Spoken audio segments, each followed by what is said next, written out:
Hello students, welcome to bio classes. हम लोगों का morphology of flowering plants almost complete हो गया है। थोड़ा सा ही बचा है तो वो अभी हम कर लेते हैं। प्रेजेंटेशन बच रखा है हमारा, थोड़ा सा फ्रूट बचा है। स्ट्रक्चर में सीड का आपको नहीं बताने वाली हूँ क्योंकि वो हम पहले ही कर चुके हैं। ठीक है, डाइकॉट सीड का हम कर चुके हैं पहले ही। तो अब उसके बाद फिर हम बात करते हैं, पहले प्रेजेंटेशन की बात करते हैं। देखिए, व्हाट इज प्रेजेंटेशन? प्रेजेंटेशन क्या होता है? Arrangement of ovule with in ovary. Arrangement of ovule with in ovary, यानी ओवरी में आगे जाके फ्रूट बनाना है।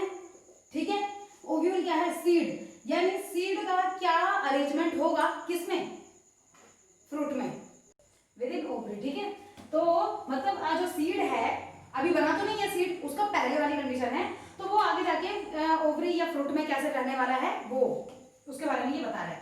टाइप्स की बात करते हैं इसमें। तो टाइप्स में there are 5 types according to NCERT. ठीक है, एनसीईआरटी 5 टाइप्स बताती है, तो अभी हम उसी की बात करते हैं। देखिए, first is marginal placentation. Marginal placentation, marginal placentation सिर्फ पी में पाया जाता है।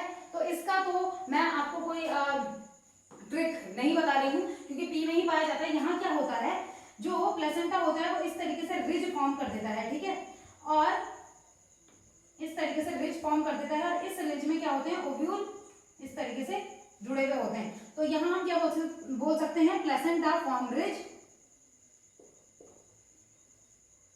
इन विच ओव्यूल्स आर अटैच्ड या ovules are arranged. Ovules arranged होते हैं। ठीक है, second type of placentation is known as axial placentation. Axial placentation, axial placentation में क्या होता है, देखिए यहां मैं आपको ट्रिक बताती हूं। पहले जो ट्रिक है याद करने की, टीएलसी। ठीक है, tomato, lemon, China rose, TLC. ठीक है, तो या आप एलसीडी होता है, एलसीटी कर सकते हैं। एलसीडी होती है ना, आप एलसीटी कर सकते हैं। देखिए यहां क्या होता है, ये इस तरीके से जो ओवरी है, ओवरी में किस तरीके से जो एक्साइल प्लेसेंटेशन है, यहां क्या होता है, इस तरीके से अरेंज ये रहती है, और जितने भी ओव्यूल हैं वो ओव्यूल कहां होंगे, वो ओव्यूल यहां प्रेजेंट होते हैं। इस तरीके से ओव्यूल प्रेजेंट होते हैं कहां, इन एक्साइल प्लेसेंटेशन। तो आप ये कह सकते हैं एक्साइल प्लेसेंटेशन इस तरीके का होता है। ठीक है, उसके बाद अगर हम बात करते हैं, third type of placentation is known as parietal placentation.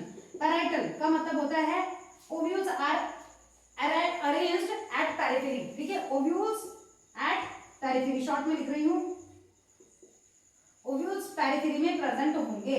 तो पेरिफेरी में कैसे प्रेजेंट होंगे, ये है ओव्यूल्स इस तरीके से पेरिफेरी में प्रेजेंट होंगे। These are ovules. ठीक है, और वो पेरिफेरी में इस तरीके से अरेंज होंगे। ठीक है, ये आपको समझ आ गया कि पैराइटल प्लेसेंटेशन जो है वो किस तरीके का प्लेसेंटेशन होता है। तो अगर हम यहाँ बात करते हैं, मतलब इसमें अगर हम बात करते हैं कि ट्रिक की बात करते हैं, तो मैप होता है। तो ट्रिक यहाँ मैप। ठीक है, तो इनमें तो आपको इस तरीके से याद करना पड़ेगा कि किसी में टीएलसी था, किसी में क्या था, ये मैप था, किसी में डीपी, मैं अभी आपको बताऊंगी डीपी। ठीक है, किसी में सन ब्लेस्ड, ये कोई भी जैसे किसी को भी मैरी हो गया या कुछ भी और, मतलब वो सारी चीजें मैं आपको बताऊंगी कि वो क्या क्या है। तो यहाँ अगर हम बात करते हैं तो इसमें देखिए, यहाँ तो आपको पी से पता चल जाएगा कि पैराइटल की बात कर रहे हैं, बट यही देखिए इसमें पहले तो ये तो क्या हो गया, पैराइटल से मतलब है पैराइटल एट पेरिफेरी में प्रेजेंट है। एक का मतलब हो गया आर्जिमोन। आर्जिमोन मैक्सिकाना होता है, आर्जिमोन। ठीक है, आर्जिमोन में पाया जाता है और मस्टर्ड में पाया जाएगा। ठीक है, इनमें पाया जाएगा। तो यहाँ ट्रिक आपको याद रखनी है, ये ट्रिक आपको याद रखनी है। Next type of placentation is known as, जहां ओवरी, जहां जो सीड है या ओव्यूल है वो ओवरी में किस तरीके से अरेंज है।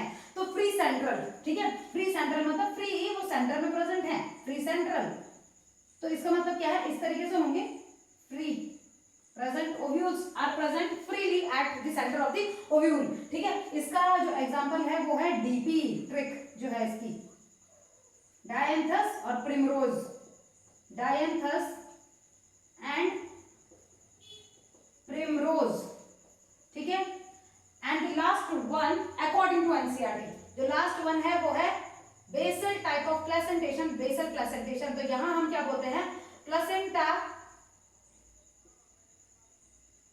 Develop at the base of ovary, ठीक है। और सिंगल ओव्यूल प्रेजेंट होगा, यहां याद रखिएगा सिंगल ओव्यूल होगा, एक बीज सिंगल ओव्यूल प्रेजेंट होता है यहाँ पे। अब इसकी ट्रिक मैं आपको यहाँ पे बताती हूँ। यहाँ सन ब्लेस्ड मैरी, ठीक है। सनफ्लावर एस्टेरेसी फैमिली का मेंबर है, ठीक है। कंपोजिटी जो थी उसको एस्टेरेसी फैमिली का मेंबर ये है। ब्लेस्ड से बेसल एंड मैरी से मैरीगोल्ड, ठीक है। ये तो अकॉर्डिंग टू एनसीईआरटी है। अब अगर इसके अलावा एक और हम बात करते हैं तो superficial type of placentation is also found. उसमें बहुत सारे ओव्यूल्स प्रेजेंट होते हैं, ठीक है, अंदर, जैसे वाटरमेलन हो गया और निम्फिया हो गया, ठीक है, इन सब में ये पाए जाते हैं। यहाँ ध्यान दीजिए दोबारा, मार्जिनल प्लेसेंटेशन में मार्जिन में प्रेजेंट होंगे ovule in P. Second Excel placentation का टीएलसी, यानी इस तरीके से एक्सेल्स क्या होता है यहाँ पे, इस तरीके से अलग अलग क्या होंगे, ये सेप्टा टाइप के बने हुए होंगे। तो आपको ये चीज याद रखनी है कि यहाँ कैसा होगा, एक सेप्टा टाइप का मतलब बना हुआ होगा, ठीक है। लेकिन यहाँ अगर मैं बात करूँ तो यहाँ नो सेप्टा, आपको क्या यहाँ कुछ ये चीज याद रखिएगा, नो सेप्टा, इसमें सेप्टा नहीं प्रेजेंट होता। यहाँ देखिए 1 2 है, यहाँ पर मैंने 2 किया है, नहीं यहाँ गलत है, ठीक है। तो और फिर पेराइटल में पेरिफेरी में प्रेजेंट होते हैं ओव्यूल्स, और इसका एग्जांपल क्या हो गया, मैप एमएपी, ठीक है, जैसे मस्टर्ड, आर्जिमोन और पेराइटल वाला हो गया। फिर सेंट्रल में डायंथस और प्रिमरोज हो गया, डीपी, डीपी लगाते हैं, डीपी। बेसल प्लेसेंटेशन में क्या हो गया कि बेस से प्लेसेंटा निकल रखा है, सिंगल ओव्यूल इसमें प्रेजेंट होता है, याद रखिएगा सिंगल ओव्यूल प्रेजेंट होता है। एग्जांपल में हो गया सन ब्लेस्ड मैरी, यानी सनफ्लावर बेसल प्लेसेंटेशन का टाइप है, और मैरीगोल्ड। स्क्रीनशॉट ले लीजिए जल्दी से। इसके बाद नेक्स्ट बात करेंगे, इसका स्क्रीनशॉट ले लीजिए जल्दी से। उसके बाद बात करते हैं नेक्स्ट फ्रूट्स की, ठीक है।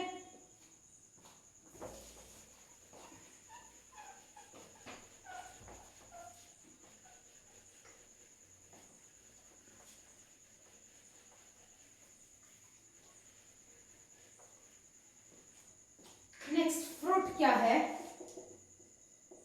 राइपन्ड ओवरी, पकी हुई ओवरी, राइपन्ड ओवरी है, ठीक है। अब फ्रूट में क्या होता है, मान लीजिए फ्रूट बना दिया मैंने, ये क्या है, एपिकार्प, देन यहाँ mesocarp, and the last is जो भी इधर एंडोकार्प, और फिर हो गया सीड ओव्यूल, ठीक है। इस तरीके से इनको जो एपिकार्प, मीजोकार्प, एंडोकार्प है is also known as pericarp, इसको पेरिकार्प हम बोल सकते हैं, ठीक है। ये हो गया। तो ये जिन देखिए फ्रूट्स के अलग अलग टाइप के हैं, यूकार्पिक फ्रूट हो गया, पार्थिनोकार्पिक फ्रूट हो गया। यूकार्पिक फ्रूट्स यानी ट्रू फ्रूट्स, यानी fruits which are develop from the ovary, जो ओवरी से डेवलप हुए हैं, ठीक है, ओवरी पकी हुई ओवरी ही जो फ्रूट है। और पार्थिनोकार्पिक फ्रूट्स में fruit develop without fertilization, without fertilization जो डेवलप हुआ है। स्यूडोकार्पिक मतलब फॉल्स फ्रूट, फॉल्स फ्रूट का मतलब क्या है, वो फ्रूट जो ओवरी के अलावा किसी दूसरे पार्ट से डेवलप हुए हैं, उनको हम क्या कहेंगे, स्यूडोकार्पिक फ्रूट्स कहेंगे। तो ठीक है, यानी 3 टाइप की लेयर्स इनमें पाई जाती हैं, epicarp, mesocarp and endocarp, which is known as क्या, पेरिकार्प, ठीक है। अब इसमें एक चीज बात करते हैं, parthenocarpic, parthenocarpic fruits. Parthenocarpic fruits क्या है, फ्रूट्स डेवलप विदाउट फर्टिलाइजेशन, बिना फर्टिलाइजेशन के फ्रूट डेवलप हो गया, ठीक है। और अगर सीड डेवलप होगा विदाउट फर्टिलाइजेशन के तो उसको क्या कहेंगे, एपोमिक्सिस, ठीक है। अगर कोई इंडिविजुअल डेवलप होगा विदाउट फर्टिलाइजेशन के उसको क्या कहेंगे, पार्थिनोजेनेसिस, जो किसमें बताया था, रोटिकॉर्ड्स, हनीबीज में बताया था, ठीक है। पार्थिनोकार्पिक फ्रूट का एग्जांपल क्या बताया था, बनाना, पहले भी बता चुकी हूँ, बनाना। पार्थिनोकार्पिक को इंड्यूस करने के लिए कौन सा प्लांट हार्मोन यूज किया जाता है, ऑक्सिन, ठीक है। तो पार्थिनोकार्पिक फ्रूट्स हो गए वो फ्रूट्स जो विदाउट फर्टिलाइजेशन डेवलप होते हैं। अच्छा, मैंने यहाँ पे मैंगो बना रखा है, मैं आपको एनसीईआरटी के अकॉर्डिंग बता रही हूँ, वैसे तो टाइप्स ऑफ फ्रूट बहुत ज्यादा है, लेकिन अब एनसीईआरटी के अकॉर्डिंग ही बता रही हूँ मैं। देखिए, मैंगो और कोकोनट, इनके फ्रूट को क्या कहेंगे, ड्रुप, फ्रूट कॉल्ड, मैंगो और कोकोनट के फ्रूट को ड्रुप कहा जाता है। ठीक है, याद रखिएगा, नीट में बहुत बार क्वेश्चन आता है कि मैंगो या कोकोनट के फ्रूट को क्या कहेंगे, ड्रुप। अब देखिए कोकोनट में क्या होता है, जो मीजोकार्प होता है बीज का, जो मीजोकार्प है, ये मीजोकार्प इज फाइबरस, जो फाइबर है ना, जो निकालते हैं हम, खींचते हैं फाइबर। ठीक है, कि जो मीजोकार्प है वो क्या होता है, फाइबरस होता है यहाँ पे। अगर हम यहाँ बात करते हैं मैंगो में, तो mesocarp is flashy and edible, mesocarp को खाते हैं हम, mesocarp is flashy and edible. ठीक है, और कोकोनट में बात करेंगे तो एंडोकार्प को और एंडोस्पर्म को भी तो पीते हैं, पानी होता है जो कच्चे नारियल का। ठीक है, लेकिन मीजोकार्प यहाँ पे फाइबरस होता है, जबकि मैंगो में अगर हम बात करते हैं तो मीजोकार्प क्या है, फ्लैशी होता है, ईडेबल, खाने लायक क्या होता है, यही होता है। ठीक है, तो यहाँ हम क्या बोलेंगे, ये वाले जो फ्रूट होते हैं ये किससे डेवलप होते हैं, तो ये डेवलप होंगे मोनोकार्पुलरी सुपीरियर ओवरी से। ठीक है, ये जो है मैंगो में अगर हम बात करते हैं तो डेवलप फ्रॉम मोनोकार्पुलरी, एक कार्पल होगा सिर्फ, कार्पुलरी समझ रहे हैं, मतलब क्या है, सिर्फ स्टिग्मा स्टाइल ओवरी, ये एक ही होगा, बहुत सारे नहीं होंगे, लेकिन सुपीरियर ओवरी होगी, सुपीरियर ओवरी, एनाकार्डियेसी फैमिली के अंदर आते हैं ये ज्यादातर। ठीक है, इसका स्क्रीनशॉट ले लीजिए जल्दी से। इसके बाद मैं आपको वो नहीं बता रही हूँ कि सीड, डाइकॉट सीड हम कर चुके हैं, सिर्फ एक चीज मोनोकॉट सीड में बता रही हूँ, उसके बाद हम फ्लोरल फॉर्मूला में आ जाते हैं। तो आप इतने का स्क्रीनशॉट ले लीजिए। नेक्स्ट बात करते हैं उसके बाद, देखिए डाइकॉट सीड का मैंने आपको सारा बताया था कि सीड है, प्लीम्यूल रेडिकल बनाता है, और किस तरीके से जो कॉटिलिडन होते हैं वो क्या करते हैं, एंडोस्पर्म क्या करता है, वो सब चीज आपको बताएं। सिर्फ एक चीज आप लिखेंगे खुद, किसमें, मोनोकॉट सीड में, कि जो एलुरोन की लेयर होती है, एलुरोन की जो लेयर है, एलुरोन प्रोटीन है, ये प्रोटीन की लेयर एंडोस्पर्म को किससे, एम्ब्रियो से अलग रखती है। इस तरीके से आप देखेंगे इसका स्ट्रक्चर। ठीक है, ये एलुरोन की लेयर है जो इस तरीके से पूरे में पाई जाएगी, ये एलुरोन की लेयर है, ये एंडोस्पर्म हो गया, एंडोस्पर्म। ठीक है, 3N बोलते हैं इसको, ट्रिप्लॉइड स्ट्रक्चर होता है ना, और यहाँ एम्ब्रियो इस तरीके से ग्रुप में प्रेजेंट है, यहाँ या यहाँ इस तरीके से, यहाँ कीजिए चाहे इधर कीजिए, ये ग्रुप में जिधर भी प्रेजेंट है, तो इधर एम्ब्रियो बनेगा। ठीक है, और इधर एंडोस्पर्म होगा, तो ये इसको नरिशमेंट प्रोवाइड करेगा, एंडोस्पर्म भी नरिशमेंट प्रोवाइड करता है, एलुरोन की ये जो लेयर है ये भी प्रोटीन प्रोवाइड करती है, बट ये इन दोनों को सेपरेट करके रख रही है, तो ये आप लिख लेंगे। दूसरा मैंने एक चीज और आपको बताई थी, स्क्यूटुलम, यहाँ कॉटिलिडन को मोनोकॉट में क्या कहते हैं, स्क्यूटुलम कहा जाता है। ठीक है, और स्क्यूटुलम से ही फिर कोलियोप्टाइल, कोलियोब्राइजा बताया था आपको, याद होगा आपको। ठीक है, तो इसके अलावा फिर अब हम उसके बाद बात करते हैं नेक्स्ट फ्लोरल फॉर्मूला की मैं बात करती हूँ। तो देखिए फ्लोरल फॉर्मूला में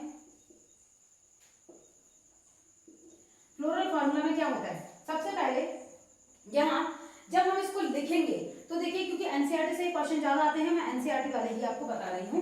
ठीक है, यहाँ फ्लोरल फॉर्मूला लिखने के लिए हमें सबसे पहले क्या करना पड़ता है, सबसे पहले लिखेंगे हम सिमेट्री। ऐसे में आपका क्वेश्चन गलत नहीं होगा।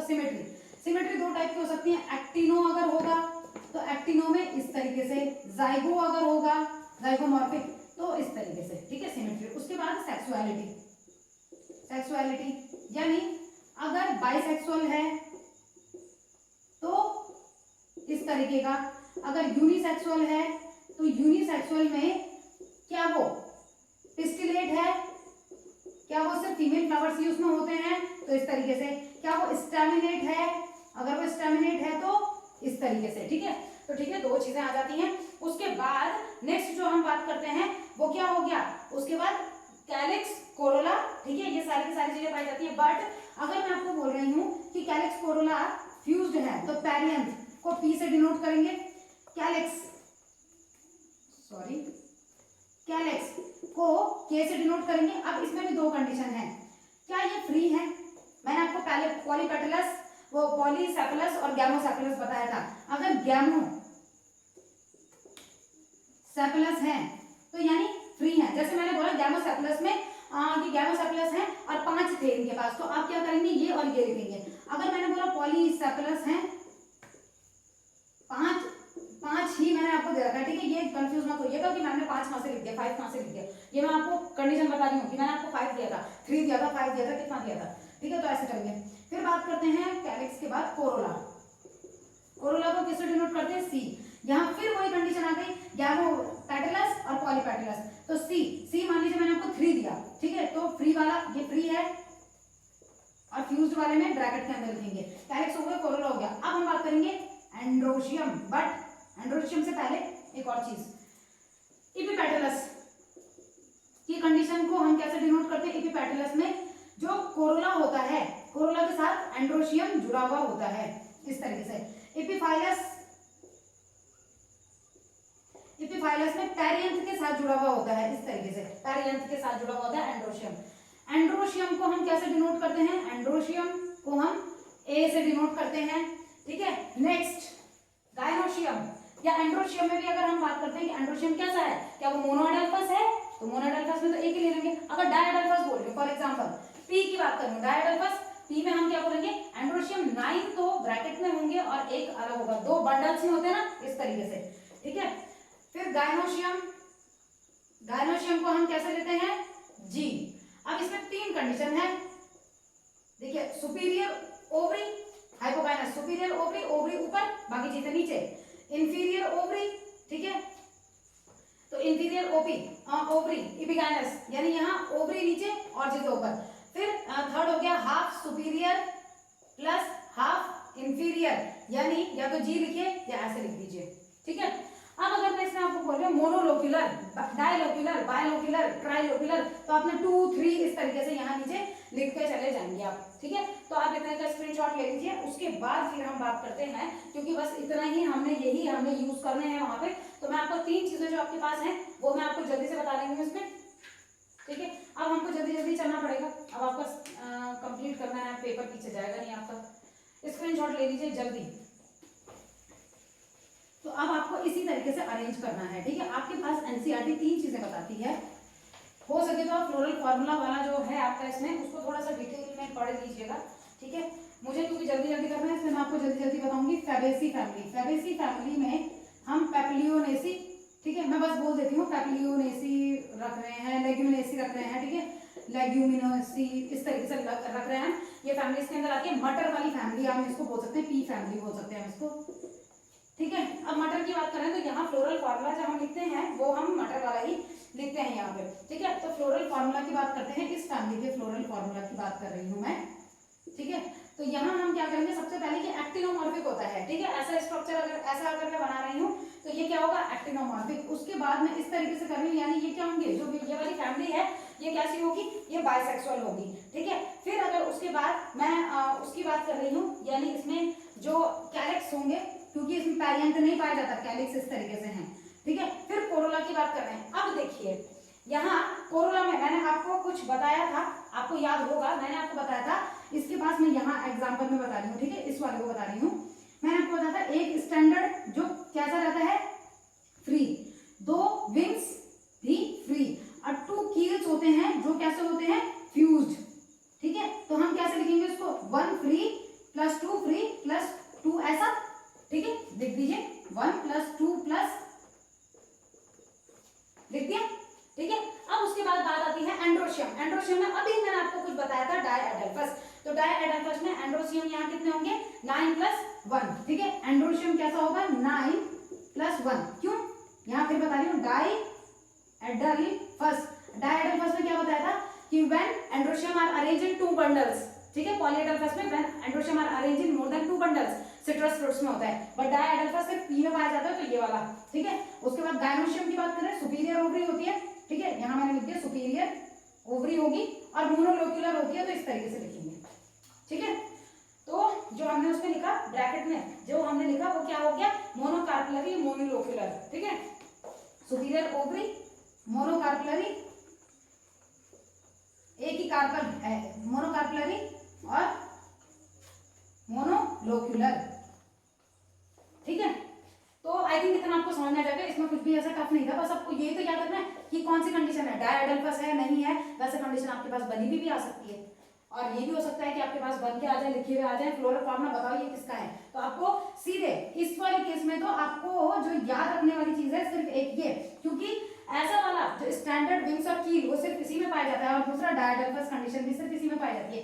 इन दो की वजह से आप इसको क्या कर सकते हैं, ये मतलब इसका कैरेक्टरिस्टिक फीचर हो गया, ठीक है। तो इसका आप स्क्रीनशॉट ले लीजिए। इसमें ये भी आप रख लीजिएगा कि पल्सेस जितनी भी हैं पल्सेस इसके अंदर आ जाती हैं। एडिबल ऑयल्स जहां जो हमको मिलते हैं, जैसे सोयाबीन हो गया, ठीक है, सोयाबीन भी इसके अंदर आएगा, ग्राउंडनट हो गया वो इसके अंदर आएगा, और डाई इंडिगो होती है, इंडिगो फेरा, इंडिगो जो क्या होती है नील, तो इंडिगो डाई भी इसी के अंदर आती है, ठीक है। तो ये चीजें आप याद रखना। फॉडर में भी जैसे जानवरों को खिलाने के लिए जो चारा होता है वो भी इसी के अंदर आता है, और ऑर्नामेंटल पर्पस के लिए भी इनको यूज किया जाता है, ठीक है।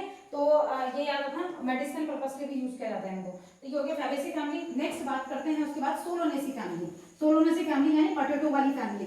तो उसमें तीन चीजों तो आपको पता ही है, सोलोनेसी फैमिली में क्या आते हैं, पोटैटो, ब्रिंजल और टोमेटो, ठीक है, सोलोनेसी फैमिली। अब देखिए यहाँ अगर हम सोलोनेसी फैमिली की ही बात करते हैं तो इसमें कुछ चीजें हैं, जैसे सबसे पहले तो हम यहाँ भी यही बात करेंगे कि इसमें फ्लोरल फॉर्मूला एक्टिनोमॉर्फिक, दूसरा बाइसेक्सुअल ये होते हैं, ठीक है। दो चीजें एक्टिनोमॉर्फिक हैं और बाइसेक्सुअल ये होते हैं। फिर अगर हम कैलिक्स की बात करते हैं तो कैलिक्स यहाँ कितने पाए जाते हैं, दोनों कैलिक्स और कोरोला दोनों में दोनों 5 पाए जाएंगे, ठीक है। कैलिक्स कोरोला 5 तो पाए जाते हैं, लेकिन कैसे होते हैं, फ्यूज्ड, यानी क्या बोलेंगे आप इसको, फ्यूज वाले को याद कीजिए, इसको हम बोलेंगे गैमोपेटलस, ठीक है। फ्यूज्ड है ना, तो गैमोपेटलस, पेटलस क्यों, कोरोला को पेटल्स ही तो कहते हैं, तो गैमोपेटलस हो गया, ठीक है। और यहाँ अगर हम बात करें कि इसी में ही, तो ये क्या चीज दिखाते हैं, ये दिखाते हैं इपीपेटलस कंडीशन। इपीपेटलस कंडीशन में आप ऐसे लिखेंगे या ऐसे लिखेंगे, ये तो हो गया एपिफाइलस, ये हो गया एपिपेटलस, ये सही है, तो आप इस तरीके से लिखेंगे। एंड्रोशियम यहाँ भी 5 होते हैं, ठीक है, हैव 5 एंड्रोशियम, 5 एंड्रोशियम होंगे इसमें। और उसके बाद ओवरी की बात करते हैं, लास्ट जो हो गई वो क्या होती है, ओवरी। तो ओवरी यहाँ पे कैसी होगी, सुपीरियर, बाय कार्बुलरी और बाय लोकुलर, ठीक है, इस तरीके से ये भी फ्यूज होते हैं यहाँ पे एंड्रोशियम। तो एंड्रोशियम फ्यूज होंगे तो सिनेंड्रस कंडीशन बोलते हैं, सिनेंड्रस एंड्रोशियम अगर फ्यूज होंगे, ठीक है। तो सोलोनेसी फैमिली में यही याद है। इसके अलावा अगर सोलोनेसी फैमिली में हम बात करते हैं तो यहाँ हम क्या बात करेंगे, जैसे इसमें चिली हो गई, चिली इसके अंदर आता है। या अगर हम मेडिसिन में बात करते हैं तो मेडिसिन में एट्रोपा बेलाडोना, ठीक है, वो इसके अंदर आएगा। अश्वगंधा सुना होगा आपने, अश्वगंधा भी इसी के अंदर आता है। तो मेडिसिनल पर्पस के लिए भी ये यूज की जाती है। फ्यूमिगेटरी, खुशबू के लिए टोबैको, ठीक है, फ्यूमिगेशन के लिए भी यूज की जाती है, तो टोबैको इसके अंदर आएगा। एट्रोपा बेलाडोना इसके अंदर आता है। अश्वगंधा जो दवाइयों के पर्पस के लिए यूज किए जाते हैं, ठीक है। तो ये आएंगे ऑर्नामेंटल पर्पस में, प्लूटीनिया इसके अंदर आता है। तो इस तरीके से खाने में तो आपको पता ही है, आलू, बैंगन, टमाटर, और स्पाइसेस में चिली, ठीक है। अब नेक्स्ट बात करते हैं, इसका स्क्रीनशॉट ले लीजिए, या आगे यही बात करते हैं लिलिएसी फैमिली। लिलिएसी फैमिली में मैं आपको एक चीज बता दूं, यहाँ पेरियंथ प्रेजेंट होता है, ठीक है, पहली चीज, यानी पी तो आएगा ही यहाँ पे, पी तो आपको कहीं ना कहीं लिखना ही पड़ेगा। दूसरा यहाँ टैपल्स प्रेजेंट होते हैं। टैपल्स का मतलब क्या होता है, जैसे अगर हम बात करते हैं, मतलब ये टैपल वाली फॉर्म में प्रेजेंट होंगे। तो अगर हम पेरियंथ की बात करते हैं तो पेरियंथ भी 3+3 में होगा, और अगर हम एंड्रोशियम की बात करते हैं तो वो भी 3+3 में होता है, ठीक है। ये दो चीजें थोड़ी इसमें क्या होती है, इसकी मतलब कैरेक्टरिस्टिक फीचर इसके ये हो गया। तो अगर आपको कहीं ऐसी वाली कंडीशन मिल रही है, यानी आप देखते साथ पता लगा देंगे कि ये कौन सा है, ये कौन सी वो होगी, लिलिएसी फैमिली की। पेरियंथ उसी में पाया जाता है। पेरियंथ मतलब फ्यूज, कैलिक्स एंड कोरोला, ठीक है। और इपीपेटलस वाली कंडीशन किसमें आएगी, सोलोनेसी फैमिली। तो एनसीईआरटी से जो आपके क्वेश्चन अगर बनते हैं तो आपको इसमें ये एक कैरेक्टरिस्टिक फीचर है, याद रखना है। इससे पहले लैग्यूमिनेसी में बता दिया, स्टैंडर्ड कील और विंग्स, ठीक है। और इसमें आपको पेरियंथ वाला कैरेक्टरिस्टिक फीचर है, ये आपको यहाँ क्या करना पड़ेगा, ये यहाँ पे याद रखना आपको पड़ेगा, ठीक है। और गायनोशियम में भी बात करेंगे तो वो ट्राई कार्बुलरी होती है। यहाँ पे देखिए इसमें भी हम क्या बात करेंगे, यहाँ भी एक्टिनोमॉर्फिक सिमेट्री हो गई। दूसरा ये भी बाइसेक्सुअल होते हैं। थर्ड, अब देखिए कैलिक्स और कोरोला, कैलिक्स को हम लिख ही नहीं सकते ना, क्यों, क्योंकि कैलिक्स और कोरोला का फ्यूजन ही तो पेरियंथ कहलाया जाता है। उसके बाद पेरियंथ के बाद हम एंड्रोशियम की बात करेंगे। एंड्रोशियम भी 3+3 में होता है। गायनोशियम की बात करेंगे तो सुपीरियर होता है और ट्राइलोक्युलर होता है, ठीक है। इस तरीके से कि ट्राइलोक्युलर होगा, तो ये इसका कैरेक्टरिस्टिक फीचर हो गया। ये याद रखिए कि ट्राइलोक्युलर है, ठीक है। इससे पहले यहाँ क्या है, ये बायलोक्युलर, और इससे पहले मोनोलोक्युलर, ठीक है। अब इसमें क्या क्या चीजें आती हैं, लिलिएसी फैमिली में क्या क्या चीजें आती हैं, तो ऑर्नामेंटल पर्पस में ट्यूलिप्स हो गए, ठीक है, ग्लोरिया हो गया, ये इसके अंदर आता है। दूसरा मेडिसिन में एलोवेरा हो गया, वो इसके अंदर आता है। अनियन इसके अंदर आता है, ठीक है। तो ये सारे के सारे वो हो गए। जैसे एस्पैरागस हो गया, वेजिटेबल के तौर पे एस्पैरागस, कॉल्चिसिन हो गया, ये सारे के सारे इनके अंदर आते हैं, ठीक है। इसका स्क्रीनशॉट ले लीजिए। ये चैप्टर हो गया आपका कंप्लीट। नेक्स्ट मैं आपको स्टार्ट करा रही हूँ एनाटॉमी ऑफ फ्लावरिंग प्लांट्स। इसके बाद का जो चैप्टर है next, anatomy of flowering plants. तो देखिए इसमें एनाटॉमी ऑफ फ्लावरिंग प्लांट्स में एनाटॉमी क्या होती है। मॉर्फोलॉजी में हमने सिर्फ बाहर के स्ट्रक्चर्स की बात की प्लांट की। एनाटॉमी में हम अंदर के इंटरनल स्ट्रक्चर्स की बात करते हैं। तो यहाँ हम टिश्यूज के बारे में पढ़ेंगे। प्लांट में कोई ऑर्गन तो प्रेजेंट है नहीं, तो टिश्यूज तक ही तो है, टिश्यू लेवल ऑफ ऑर्गेनाइजेशन है ना उसमें। तो हम टिश्यूज के बारे में पढ़ेंगे। दो टाइप ऑफ टिश्यूज इसमें पाए जाते हैं, मेरिस्टेमेटिक टिश्यू जो डिवीजन शो करते हैं, और सेकंड इज परमानेंट टिश्यूज जो डिवीजन शो नहीं करते, नॉन डिवाइडिंग टिश्यूज होते हैं। फिर मेरिस्टेम भी 3 टाइप के होते हैं, एपिकल, इंटरकैलरी और लेटरल, ठीक है। और जो परमानेंट टिश्यूज होते हैं, तो permanent tissues are of again 2 types, simple और कॉम्प्लेक्स। तो सिंपल की बात करें तो सिंपल में वो प्रोटेक्शन भी प्रोवाइड कर सकते हैं, वो सपोर्ट भी दे सकते हैं, और कॉम्प्लेक्स टिश्यूज में वस्कुलर बंडल्स आते हैं, यानी जाइलम और फ्लोएम आते हैं, ठीक है। तो आज हम इतना ही रखते हैं। कल इस चैप्टर को पूरा मैं आपको जो एनाटॉमी ऑफ फ्लावरिंग प्लांट है, कल वो पूरा का पूरा हम कंप्लीट करेंगे। तो अभी पढ़ते रहिए। कुछ समझ में ना आए, कुछ पूछना हो तो प्लीज आप कमेंट कर सकते हैं। एंड प्लीज वीडियो को लाइक कीजिए, सब्सक्राइब नहीं किया चैनल तो सब्सक्राइब कीजिए, और ज़्यादा से ज़्यादा शेयर कीजिए, ठीक है। Thank you so much.